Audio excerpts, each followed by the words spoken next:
All right. I am on my way now, and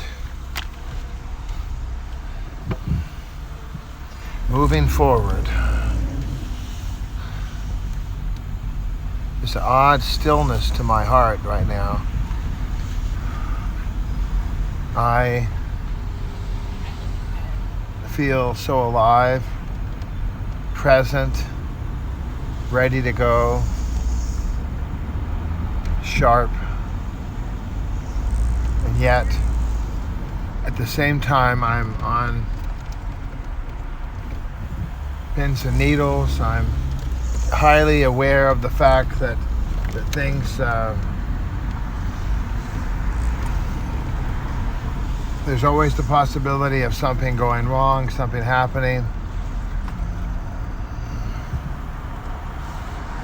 And it's nerve-wracking. My family said today that there was a person who, actually a group of officers who gathered at my family's residence out in Baldwin Park, and they gathered not for my family but for somebody else. But we're all so freaked out by everything that we always assume that if the officers are coming, they're coming to hassle us, wrangle us, rile us, take us in, question us, detain us for some unknown reason. And it's just, I told my family, I said, I learned that in the 52 club. I was in that club 52, and the purpose of the club was to scare the living out of everybody. And it did a damn good job. I'm scared right now. I am just, I'm horrified right now. I'm always ready for some big garbage to start flinging somewhere. I'm ready for law enforcement to take advantage of their position and write a narrative that's false, and with that false narrative pursue a case. And just like so furious, I'm just livid that we have to live with this sort of constant, and here's the chance for some good swear words right in here,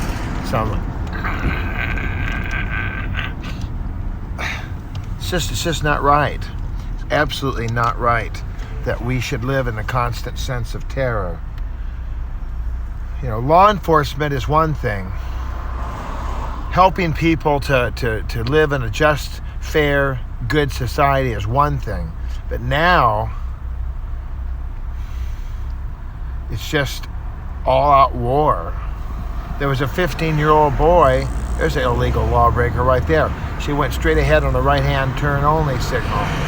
Didn't even put her hand out or nothing, just drove straight ahead. Now,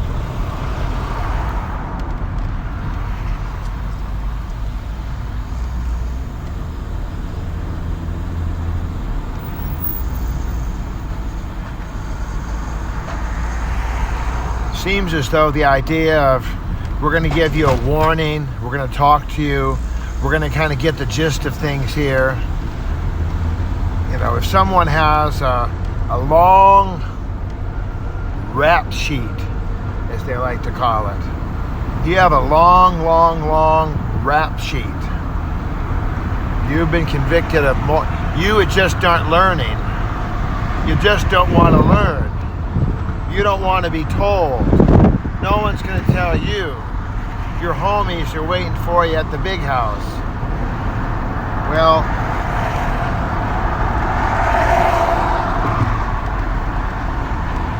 then you're done. You're finished. Just saw the SNL skit about bye-bye, bye-bye, bye-bye. Bye-bye. Which part of bye or bye? Because you don't understand. I mean, whole idiotic,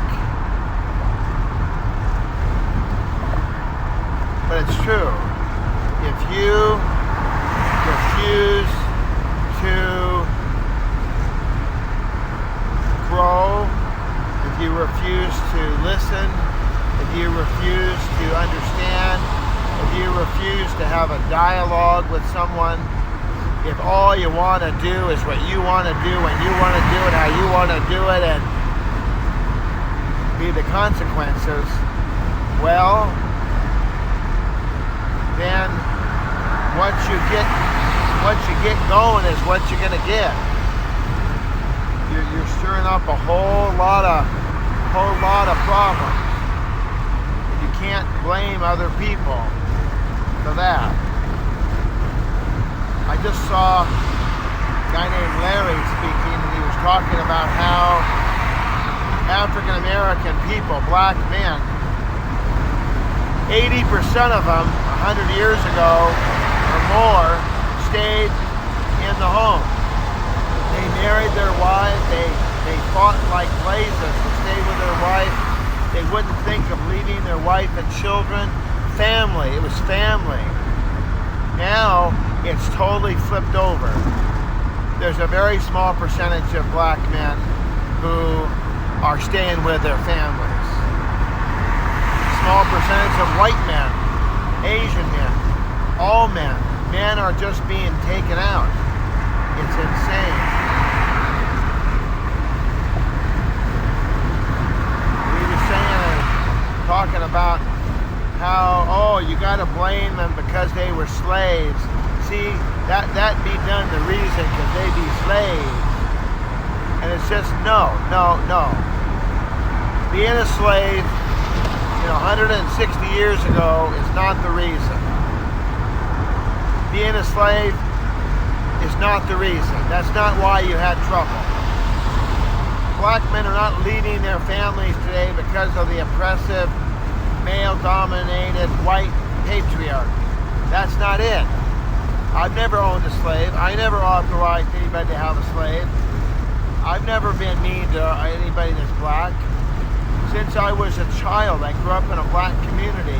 Pomona, it was a very mixed society, very mixed community. It was also segregated. I lived in the white section of my neighborhood, and the blacks lived in their section over by Shopping Bag. They had Shopping Bag, we had Ralph's. They lived on the southeast corner of Arrow and Town, and I lived on the northwest corner of Arrow and Town. So, and it was real clear. There was one dude that moved into our neighborhood probably about 1970, maybe 71, after the riots, and he was a real standout because we all knew, we were aware of the fact that he was in the white neighborhood. He was the first black to be in that neighborhood. Here comes the 55 zone ahead, so I'm going to go ahead and bring it on down, Sally. Bring it on down. Yeah, here we go. All right, I'm back down. I'm going on down. Here we go. All right, here we are. We're going to go to 55 now, so we're cool. We're groovy.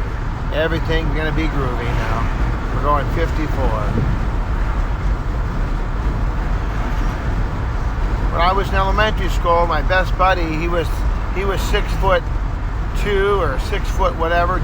We were both over 6 feet tall, and we were the biggest dudes in the school. We were good friends.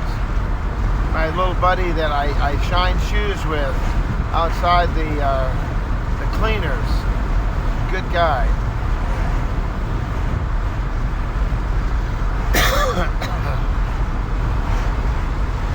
May I just say to you kindly that I feel strongly today about the joy and the anticipation and the wonderment of what being off of the list is going to be. I'm so happy that I'm going to be off of this list soon. this list of death, destruction, the list of hatred and animosity, the list of being prejudged and condemned based on hysteria, based on stereotypes, based on insanity. That's going to be done. It's going to be over. And there won't be any more hysteria. There won't be any more craziness. Life will return to a sense of normalcy, I hope. Although if you listen to Jordan B. Peterson, which I hope you will, he'll tell you that life is tough. Life is rough. Life is unfair. Life is hellish. Life is a nightmare. It's a living freaking nightmare. And sickness, distress, destruction, unfairness, injustice, ridicule, hate, and all the rest is par for the course. You're not going to get through life by wanting and wishing and praying. No, you're going to get through life when you stand up straight, take on your responsibilities, keep your room clean, tell the truth,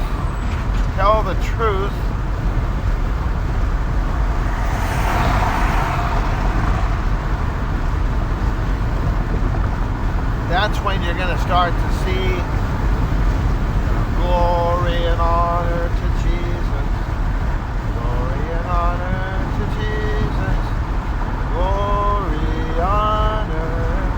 glory and honor to Him. Just passing the storage center. Thank God I don't have my stuff stored there at the storage center. Another $100 a month there I was wasting. So I put that $100 a month towards my family's home.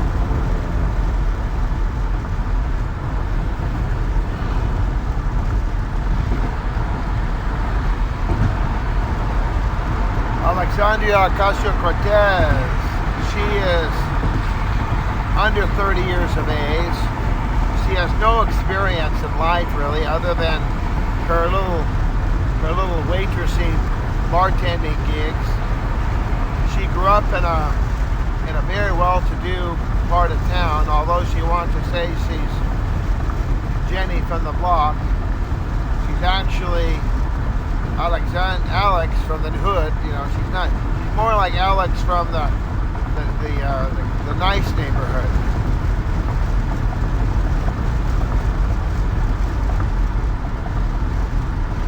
Oh boy. She likes to talk as though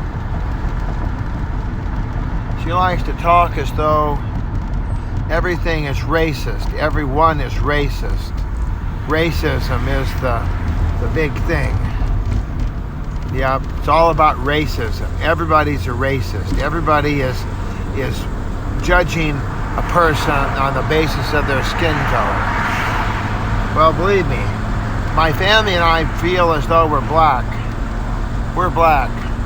Just call us old blackies. Those old Negroes from the town.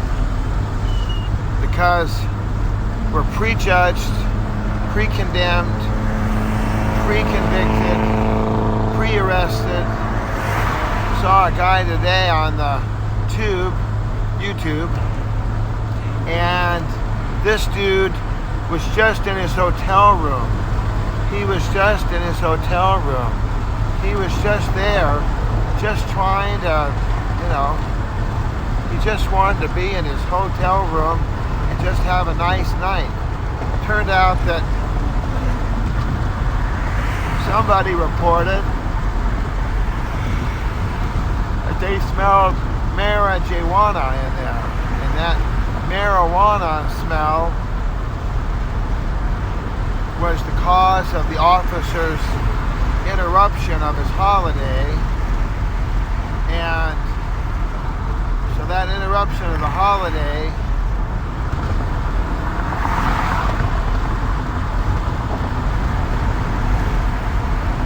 resulted in his being handcuffed, taken away, one sock on, no shoe. This whole idea of just labeling people, it's outrageous. We got to stop just labeling people. Oh look, look. I know. I talked about this years ago. I had the one eye. I know. No, you don't, Gene. No, you don't, Gene. You don't know, Gene. You don't know. You don't know what you're talking about. You act like you know what you're talking about, but in reality, you don't know what the blazes you're talking about. You won't have a conversation because you're in a tribe and they're not in your tribe, so you're gonna just shoot them down, just angrily make them feel like nothing.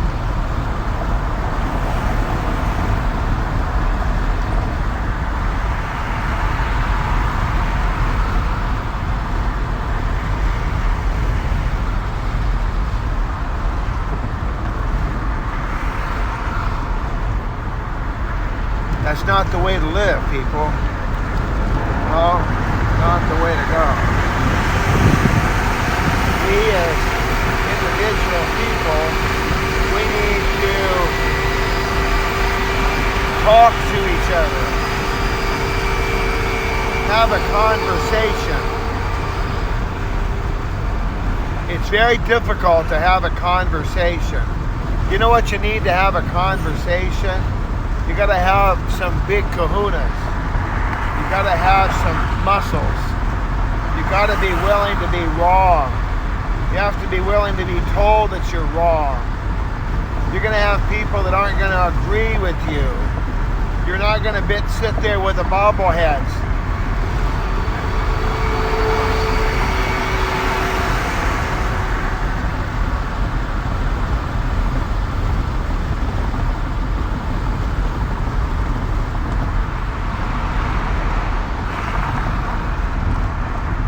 That's all that thing does.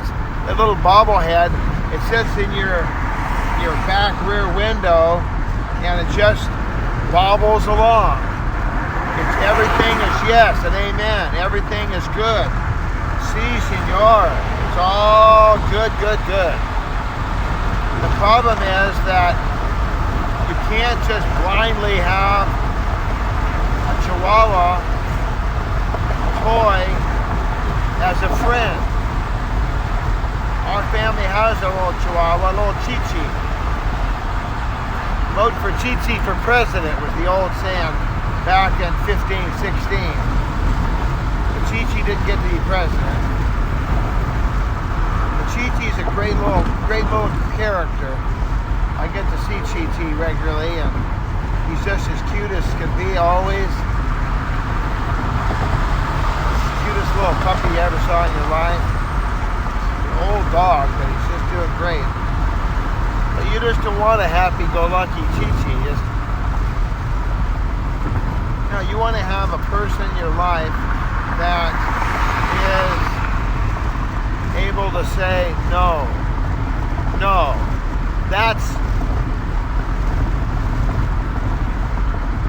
Say I disagree.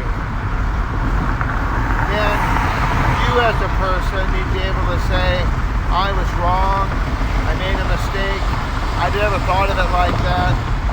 I've had that happen a lot of times. My therapist, the one that I go down and I see as part of the major medical group, he would always tell me, he'd always say, okay, lad. He never said lad, but that's what my grandfather would say. Okay, lad, you gotta go down that way. And he would never walk in front of me. And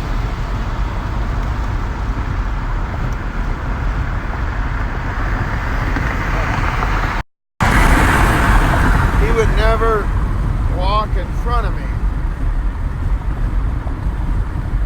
I'm trying to get this lit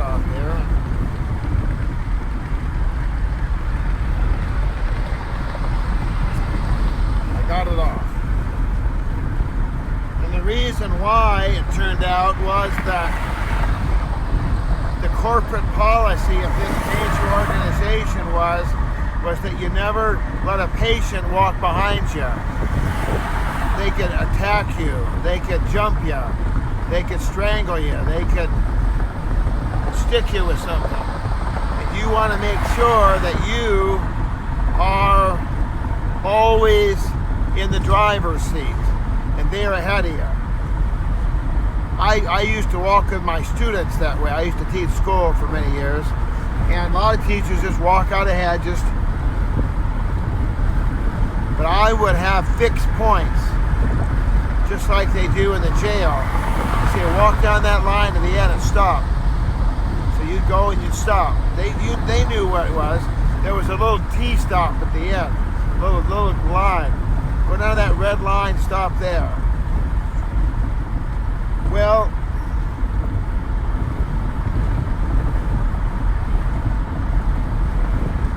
I didn't agree with.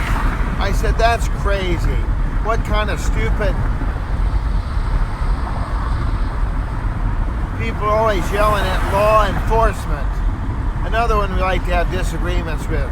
I just talked about that, how I don't trust law enforcement. I don't just automatically, oh yeah, let me get in front of the highway patrol. Look at that maniac. Oh my gosh, he's gonna get in a wreck for sure. Look at him. There you go, he's just zinging in and out of traffic. I'm always waiting for the bumpers to come flying off the cars. And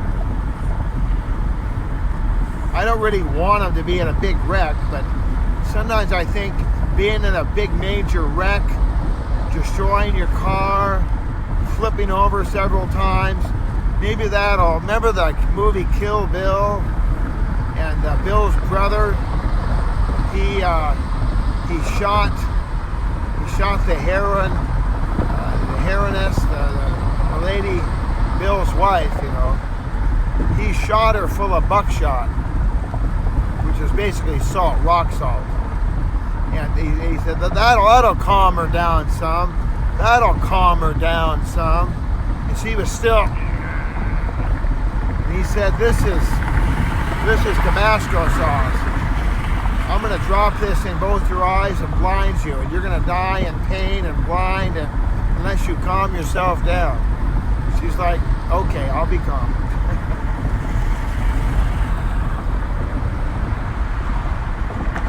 Well,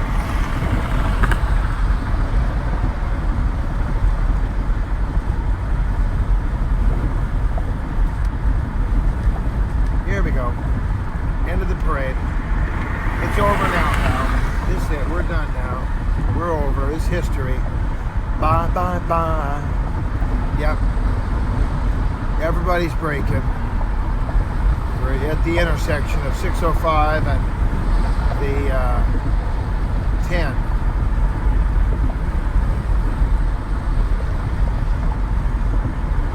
Well,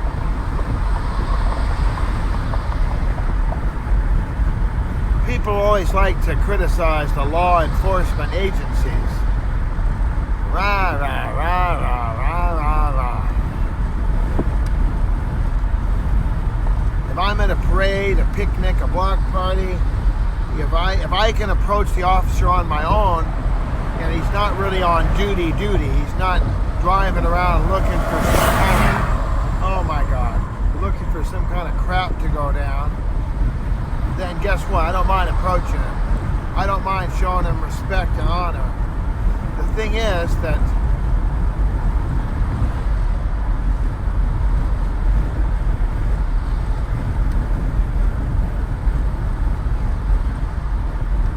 they have ways of doing things.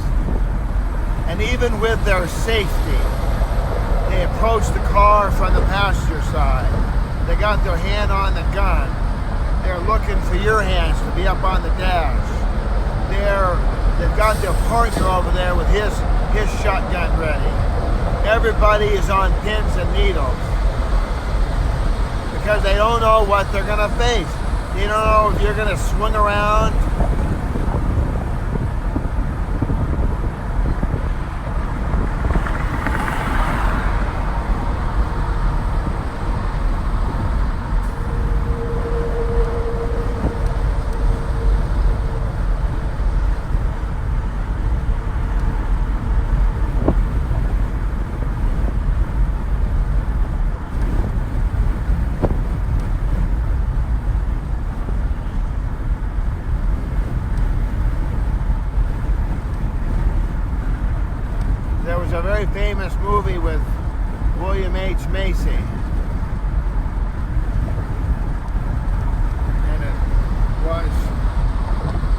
story. And these two bad guys, they were really bad. They were shooting people in the face, throwing people into wood chippers, murdering, raping. It was just unbelievable. It was horrible.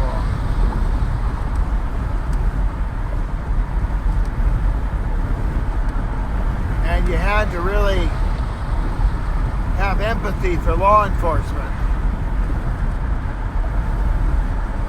because of the fact that being a good old boy or a good old gal, oh well,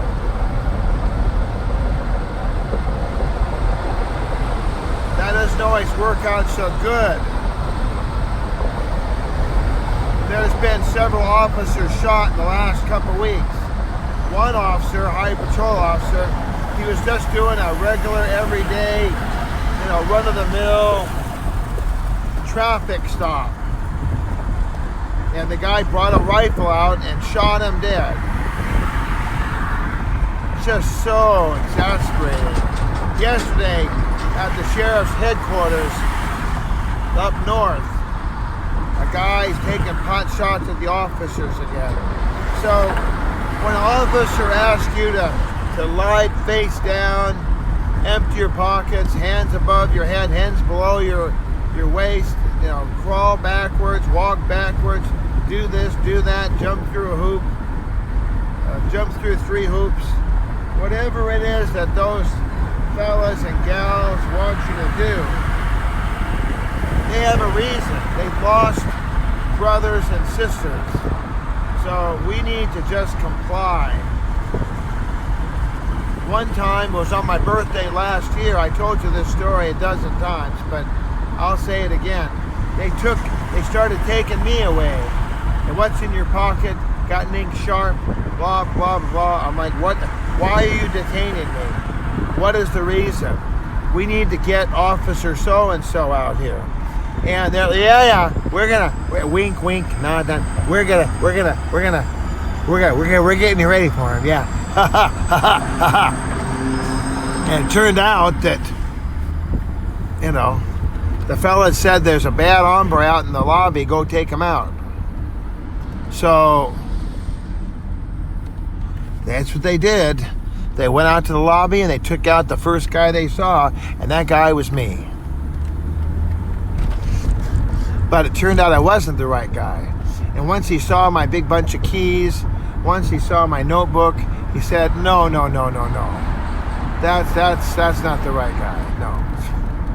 And they quickly about-faced. I got them all a big pizza and said everything was forgiven. And that guy's no longer in the department. He's gone.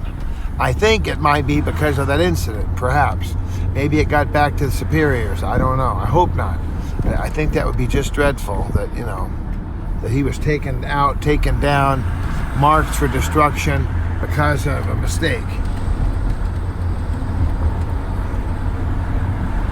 Alrighty, well, call me, would you? 213-713-8954, 8954green, att.net.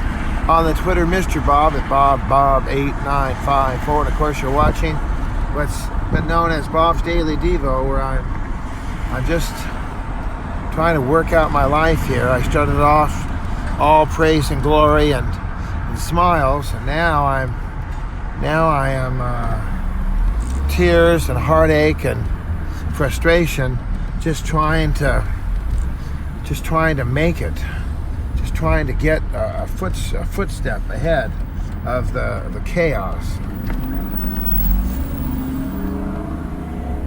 Alrighty, well, I think that's it for now. I'm going to try to find me a shady place. Here's a little shady place.